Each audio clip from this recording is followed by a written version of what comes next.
자, 이 지점부터 출발을 하면서 우리가 되게 사회적 종이라는 사실을 알게 되죠. 침팬지에 비해서 더 큰 집단을 이루고, 하지만 또 한편으로 그런 집단적인 삶을 사는 종이기 때문에 거기서 오는 고통들이 있습니다. 그 얘기를 한번 해보려고 해요. 그게 외로움입니다. 외로움 많이 타시는 분들도 계시는데, 자, 외로움에 대해서 한번 얘기해 볼게요. 자, 이거는 뭐 기쁘고 막 즐겁고 이런 광경은 아니죠. 좀 외롭고 우울해 보여요. 자, 이 얘기를 한번 해보겠습니다. 외로움은 많은 사람들이 외로움을 즐겨라, 혹은 외로움을 이겨야 된다라고 얘기하지만, 모든 사이언스는, 과학은 외로움에 대해서 절대로 즐길 수 없는 상태라는 것을 얘기합니다. 이건 굉장히 중요한 얘기를 제가 말씀드릴게요. 외롭지 않은 사람과 외로운 사람들을 한번 비교해 봤어요. 그랬더니 외로운 사람들은 보세요. 인간 사고 능력 활성화가 떨어져요. 자, 밑으로 가는 게 이제 보시면 좋고요. 그다음에 열량을 섭취할 확률도 떨어지고 10% 떨어지고, 그다음에 고혈압 발병률도 37%나 떨어집니다. 스트레스는 말할 것도 없고요. 그다음에 사망률도 25%나 더 높습니다. 만족도도 떨어지고 대사율도 떨어지고, 그리고 심장마비를 일으킬 확률은 41%나 많아요. 심지어 염증 억제력, 소득주도 떨어집니다. 자, 외로움을 즐길 수 있을까요? 이런 상태에서? 없어요. 외로움은 빨리 피해야 되는 상태를 얘기하는 겁니다. 자, 외로움을 외로움이 왜 그런가? 제가 이제 이걸 좀 설명해 드릴게요. 외로움은 고통이라는 말씀을 드리고자 하는 겁니다. 애슐리 브로커라고 하는 이 친구가 있는데, 이 친구는 선천적으로 고통을 못 느낍니다. 얼마나 좋을 것 같아요, 그죠? 슈퍼내추럴 같은 영화에 나올 만한 그런 초능력자처럼 보이죠. 고통을 못 느껴요. 피가 나도 아프지 않아요. 어디 염증이 생겨도 아프지 않아요. 자, 되게 초능력자 같지만 이런 친구들은 어떻습니까? 어렸을 때 다 죽어나갑니다. 왜냐하면 아파서 피가 철철 나서 엄마한테 울고 그래야지, 너 다쳤니? 병원에 가는 거죠. 그래서. 근데 여기가 막 골마 터지는데도 아프지 않았기 때문에 얘기를 하지 않아요? 울지를 않아요? 그럼 어떻습니까? 썩어 나가는 겁니다.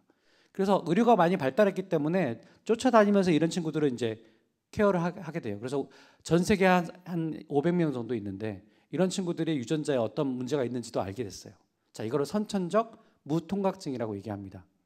자, 이 예를 들면 우리가 어떤 얘기를 할 수 있냐면, 고통이라고 하는 거, 물리적 고통, 아픈 거죠.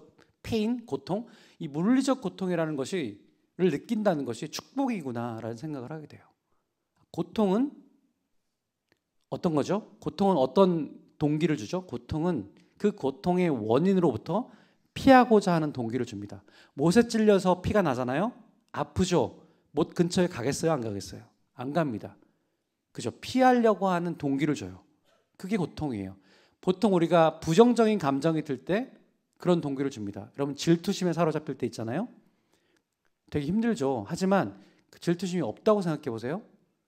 질투심은 그 질투심을 일으키는 상황을 빨리 모면하고 그거로부터 상황을 반대 방향으로 바꾸려고 하는 그런 동기를 주잖아요. 그러니까 질투심도 사실은 부정적인 감정이지만 사실 기능이 있는 거죠. 고통의 진화적 기능은 그 고통의 원인으로부터 피하게끔 만들어주는 것이다. 그렇게 알 수 있습니다. 자, 그래서 여러분 고통을 느낀다 그러면 정상적인 일이구나라고는 사실을 알게 돼요. 자, 이제 고통을 얘기했는데, 그렇다면 외로움은 고통일까? 이 얘기를 해봐야겠죠. 여러분, 의사 선생님이 두통이 되게 심하다 그러면 의사 선생님이 MRI 찍어봅시다 그러죠. MRI 기계에 들어가서 누웠어요. 찍어보신 분 아시죠? 근데 모니터에 이런 게 나옵니다. 자, 한번 돌려볼까요? 예. 뭐냐면 왼쪽 버튼, 여러분 누워 있는데 왼쪽 버튼을 누르면 이쪽으로 공유하고, 오른쪽 버튼을 누르면 이쪽으로 공유하고, 서로 공놀이를 주고받는 게임이에요. 별로 재미도 없지만 일단 내가 누르고 또 나한테 공유하면 누르고 할 수 있어요. 자, 그러다 잠시 쉬었다가 게임을 어떻게 바꿨냐면, 자, 왼쪽 버튼을 눌렀더니 왼쪽한테 공이 갔잖아요. 근데 그 다음부터는 나한테 공을 안 줘요. 얘네들끼리 공놀이를 막 주고받아요. 오른쪽 버튼을 눌러도 간 다음에 계속 얘네들끼리만 해요. 그럼 재미도 없었는데 어느 순간 어때요? 슬슬 기분이 나빠지기 시작하고, 이게 뭐야? 라고 막 화가 나기도 시작하죠. 그때 여러분 뇌를 찍어봤어요. 그랬더니 이런 부분이 막 액티베이션 됩니다. 이 부분은 배측 전대상 피질이라고 하는 부분인데 이 부분은 여러분이 등에 칼이 찔려서 피가 철철 날 때, 달려가다가 넘어져서 무릎이 깨졌을 때, 실제로 물리적 고통을 느낄 때 여러분의 뇌에서 활성화되는 부위하고 아주 겹쳐 있습니다. 똑같지는 않지만 놀라운 발견이에요. 여기서 피가 난 것도 아니잖아요. 여러분 진짜 물리적 고통을 느낀 것도 아닌데 단지 대략 소외감 정도를 느꼈을 텐데 여러분 뇌에서는 똑같이 고통을 느낄 때, 물리적 고통을 느낄 때 뇌에서 벌어진 일이 똑같이 느껴진다는 거죠. 한마디로 말하면 뇌는 고통을 물리적 고통이냐 사회적 고통이냐를 거의 구분하지 않습니다. 그냥 고통이에요. 그런 관점에서 집단 따돌림은 어떤 겁니까? 애매하잖아요. 예를 들어 여러분 자녀를 누가 뒤에서 칼로 찔렀다 그러면 당연히 경찰서에 신고할 거 아닙니까? 근데 여러분 자녀에게 말로 망가 왕따를 시켰어요. 그러면 아리까리합니다. 이거 뭐 어떻게 참 애는 너무 고통스러워하는데, 근데 그때의 애의 고통은 실제로 등에 칼이 찔렸을 때 그 고통과 똑같은 일이 뇌에서 벌어지는 거예요. 그러니까 뇌의 관점에서 보면 물리적 고통과 사회적 고통은 똑같은 거죠. 조금 얄궂게 실험을 응용을 해봤어요. 자, 여기 지금 계신 분들이 좋아요. 여기 이쪽만 실험을 해볼까요? 최근에 다 실현당하신 분들이에요. 자, 상상을 해봅시다. 한 100명을 모집했어요. 이쪽 50명은 매일 아침 저녁으로 타이레놀을 줍니다. 타이레놀. 곧 진통제죠. 물리적 고통을 완화시켜주는. 물론 뭘 먹는지 얘기하지 않아요. 먹이는지. 자, 이쪽에는 밀가루 약을 줍니다. 위약 효과를 보려고 하는 거예요. 진짜 있는지. 자, 그랬더니 그리고 맨날 자기 전에 내 고통 상태가 어떤지를 한번 체크해봐라 라고 합니다. 그랬더니 어떤 일이 벌어졌냐. 자, 여기 보시면 요거는 통계적으로 의미가 없어요. 요게 재밌어요. 뚝 떨어진 게 뭐냐. 타이레놀 먹은 집단이에요. 타이레놀. 물리적 고통을 완화시켜주는 타이레놀이 실제로 심적 고통도 완화시켜주는 거예요. 고통을 구분하지 않는다고, 뇌가 구분하지 않는다고 말씀드렸잖아요. 그러니까 이런 얘기가 너무너무 재밌죠. 여러분이 너무 힘드시다. 그러면 여기 청주 그 시청 근처에 가서 소주 마시지 마시고 가까운 약국에 가셔서 타이레놀 장기 복용하시면 됩니다. 그러면 고통이 좀 떨어지는 거죠. 실제로 효과가 있어요. 여러분들 조금 힘드시면, 심적으로 힘드시면 타이레놀 조금 드셔보세요. 그럼 조금 완화됩니다. 소주랑 같이 마시면, 소주랑 같이 먹으면 더 효과가 있다는 얘기도 있는데 간을 버리기 때문에 추천하지는 않습니다. 자, 외로움이 고통이냐? 고통이죠, 그죠? 외로움은 고독과 달리 비자발적으로 관계가 끊어지는 걸 얘기해요. 그죠? 내가 원하는 게 아니었잖아요. 내가 소외감을 느끼는 건 내가 원하는 게 아니에요. 나는 얘들하고 공놀이를 하고 싶은데 얘네들끼리만 하는 거예요. 비자발적인 관계의 단절을 외로움이라고 하는 겁니다. 그러니까 고독은 즐길 수 있지만 외로움은 즐길 수 없는 거죠. 고통이기 때문에. 앞정을 여러분들이 꽉 누르면서 나는 이 고통을 즐겨. 이거는 이상한 사람이죠. 예, 그거랑 똑같은 거예요. 자, 외로움이 얼마나 우리 인간에게 정말 절절하냐. 그걸 볼 수 있는 영화가 한 편 있습니다. 자, 소리가 나면 좋은데 소리 좀 키워주세요. 소리가 날 거예요 아마. 예. 자, 이 영화 혹시 아세요? 뭔 영화죠? 아, 연식이 좀 있으시구나. 캐스터웨이라는 영화죠. 이 영화에서 이 소리가 나야 되는데 요 주인공이 어떤 거죠? 비행기에 추락해가지고 무인도에 갇혔고, 그래서 그냥 먹을 게 많으니까 잘 살다가 너무 외로워서 뭔가를 하죠. 그죠?